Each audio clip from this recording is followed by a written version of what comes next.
Everyone, Scotty Collier, West Ham Fan TV, and this is the big match preview today. I'm previewing our upcoming fixture against Brighton, looking to bounce back after that terrible 5-0 drubbing against Manchester City. Started well, decent first half. I thought it was quite even. I thought we were unlucky to be 1-0 down going into half-time. I don't understand the Antonio substitution. I get that he wasn't being overly defensive and was on the halfway line a lot by the time Walker got forward, but I just thought the way we played in that first half, it was a bit of a threat going forward and made City think. City had to change their shape during the first half to try and get further forward. It was unfortunate that one of the only times Walker managed to get forward, he provided the assist for the first goal. But I thought overall we played pretty well that first half. I just thought bringing on 4-0 at half time wasn't the best decision. He's got a bed into the Premier League. He didn't do much when he came on, but we didn't have much of the ball.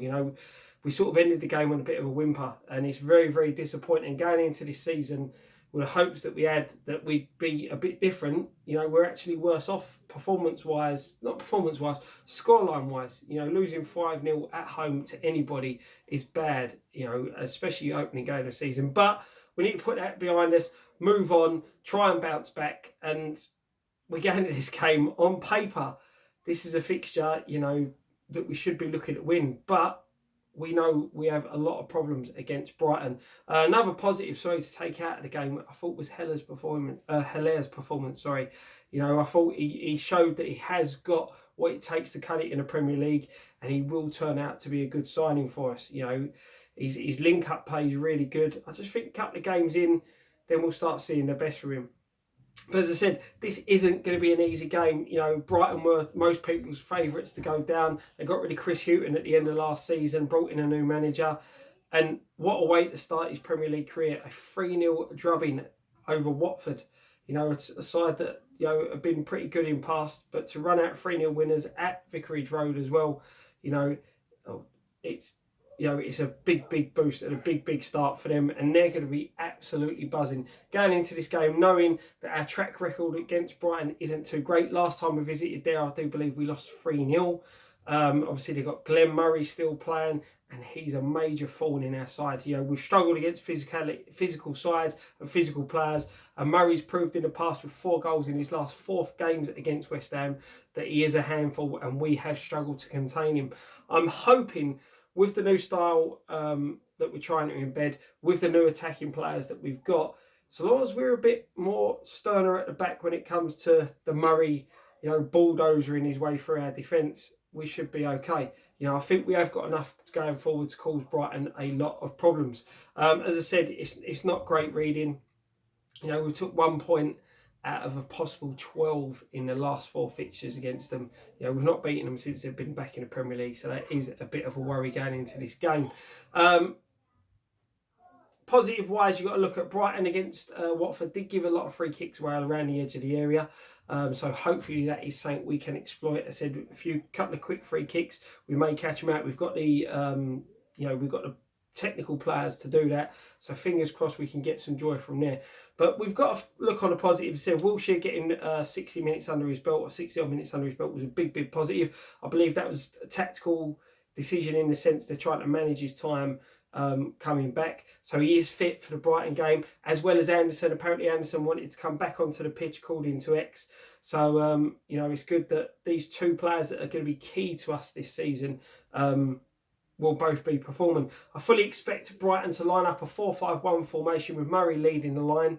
They're going to be tough to break down. They're going to be well organised by the looks of it. I said they're going to be buzzing from the 3-0 win with a clean sheet. So it's going to be a tricky fixture. But, you've got to be confident. As I said, a lot of people, including myself, writ the game off against Manchester City. Biggest disappointment for me, we didn't score. I thought that we probably did enough to score.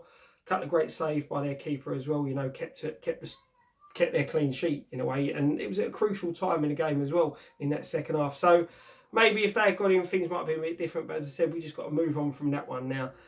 It's going to be tough. Questions with the starting lineup. Does he bring Fornals in for Antonio? Does he bring Masuaku in for Creswell? Creswell didn't have the best of games.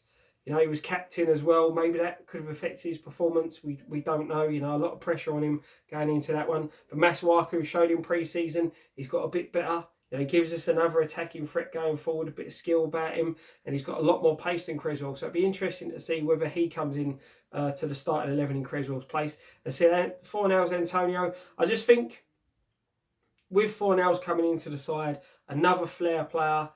You know, I've not seen a lot of him to say that he doesn't track back, doesn't defend. I just think that with him, Anderson, Wilshere, and Lanzini, there's not a lot of defensive stability there. You know, you're putting a lot of pressure on Rice.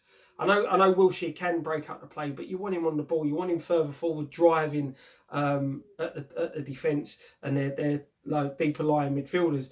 So it's just getting the balance right, but that will come in time. For me, I'd like to see Yarmolenko given a go. You know, we missed him most of last season with that terrible injury he picked up. He just started to be in a bit of form. It was disappointing not to see him against City, but fingers crossed he's fit and available for this one, and he gives us another option. You know, he's strong, he's good, you know, a lot of skill about him. So I'd really like to see him come into the starting 11, maybe in the next couple of weeks, possibly in the place of Antonio. But we'll have to wait and see. That's my opinion. Let me know what you guys thought. Massive thanks for all the messages that everyone put and the people that come up and spoke to me at the game as well. Thank you very much for all your support and everything.